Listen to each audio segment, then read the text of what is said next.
ಪ್ರದೇಶಾಭಿವೃದ್ಧಿ ಮಂಡಳಿಯ ನೂತನ ಅಧ್ಯಕ್ಷರಾಗಿ ಡಾಕ್ಟರ್ ಆರ್ಯ ಮಂಜುನಾಥ ಗೌಡ ಅವರು ಆಯ್ಕೆಯಾಗಿದ್ದಾರೆ.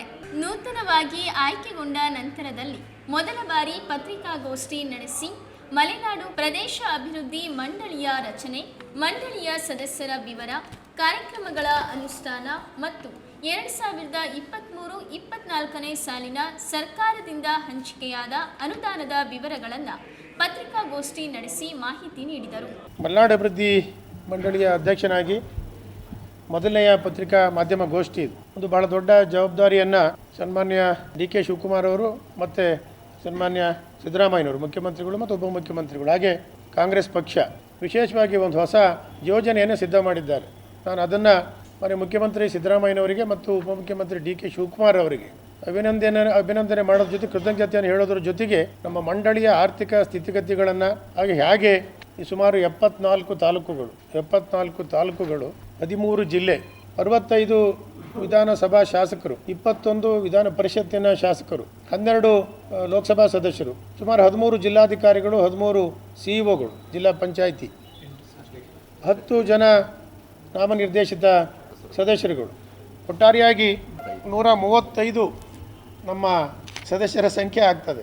ಮಲೆನಾಡಿಗೆ ಬೇರೆ ಬೇರೆ ಇಲಾಖೆಗಳಿಂದ ಲೋಕೋಪಯೋಗಿ ಇಲಾಖೆ ಅಥವಾ ಬೇರೆ ಬೇರೆ ಜಡ್ಪಿ ಇಲಾಖೆಗಳಿಂದ ಹೊರತುಪಡಿಸಿದಂಥ ಒಂದಷ್ಟು ಮಲೆನಾಡಿಗೆ ಪೂರಕವಾದಂಥ ಕೆಲಸ ಮಾಡೋದಕ್ಕೆ ಆದ್ಯತೆ ಕೊಡೋದಕ್ಕೋಸ್ಕರ ಮಲೆನಾಡು ಅಭಿವೃದ್ಧಿ ಮಂಡಳಿ ಪ್ರಾರಂಭ ಆಯಿತು ಅನ್ನುವಂಥದ್ದು. ಆ ಕಾರಣಕ್ಕಾಗಿ ಈಗ ಅದನ್ನು ಇನ್ನೊಂದಷ್ಟು ವೇಗವಾಗಿ ಮಾಡಬೇಕು. ಮೊನ್ನೆ ನಮ್ಮ ಯೋಜನಾ ಸಚಿವರು ಮತ್ತು ಮಿತ್ರರಾದಂಥ ಸುಧಾಕರ್ ಅವರು ಒಂದಷ್ಟು ದಿವಸ ಸರ್ಕಾರ ಬಂದ ನಂತರ, ಯಾಕೆಂದರೆ ಯೋಜನೆ ಖಾತೆ ಅಡಿಯಲ್ಲೇ ಇದು ಮಲೆನಾಡು ಅಭಿವೃದ್ಧಿ ಪ್ರಾಧಿಕಾರ ಬರೋದರಿಂದ ಅವರು ಅಧ್ಯಕ್ಷರಾಗಿ ಒಂದು 40 ಕೋಟಿ ಅನುದಾನವನ್ನು ಅವರು ಹಂಚಿಕೆ ಮಾಡಿದ್ದಾರೆ. ಕಳೆದ ತಿಂಗಳು ಹಂಚಿಕೆ ಮಾಡಿದ್ದಾರೆ. ಅವರು ಎಲ್ಲ ಶಾಸಕರು ಹಂಚಿಕೆ ಮಾಡಿದ್ದಾರೆ.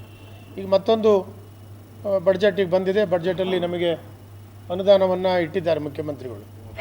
ಆದರೆ 35 ಕೋಟಿ ನಮಗೆ ಅನುದಾನ ಇಟ್ಟಿದ್ದಾರೆ. ಆದರೆ ನಾನು 195 ಕೋಟಿಯ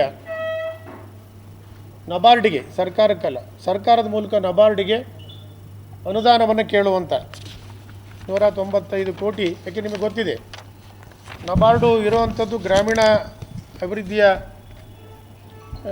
ಅಭಿವೃದ್ಧಿಯನ್ನು ಮಾಡೋದಕ್ಕೋಸ್ಕರ. ಅದು ಬರೀ DCC ಬ್ಯಾಂಕಿಗೆ ಅಥವಾ ಕಮರ್ಷಿಯಲ್ ಬ್ಯಾಂಕ್ಗಳಿಗೆ ಸಾಲ ಕೊಡೋದು ಅಷ್ಟೇ ಅಲ್ಲ, ಈ ಇನ್ಫ್ರಾಸ್ಟ್ರಕ್ಚರನ್ನು ನಮ್ಮ ಭಾಗದ ಇನ್ಫ್ರಾಸ್ಟ್ರಕ್ಚರನ್ನು ಕ್ರಿಯೇಟ್ ಮಾಡೋದಕ್ಕೆ ಅಥವಾ ಅಸೆಟ್ಗಳನ್ನು ಕ್ರಿಯೇಟ್ ಮಾಡೋದಕ್ಕೆ ಹಣ ಸಹಾಯ ಮಾಡೋದು ಕೂಡ ನಬಾರ್ಡ್ನ ಮೂಲ ಉದ್ದೇಶ. ಅದರಿಂದ ಸರ್ಕಾರದ ಮೂಲಕ 195 ಕೋಟಿಯಷ್ಟು ಹಣವನ್ನು ಕೇಳಿದ್ವಿ ನಾವು.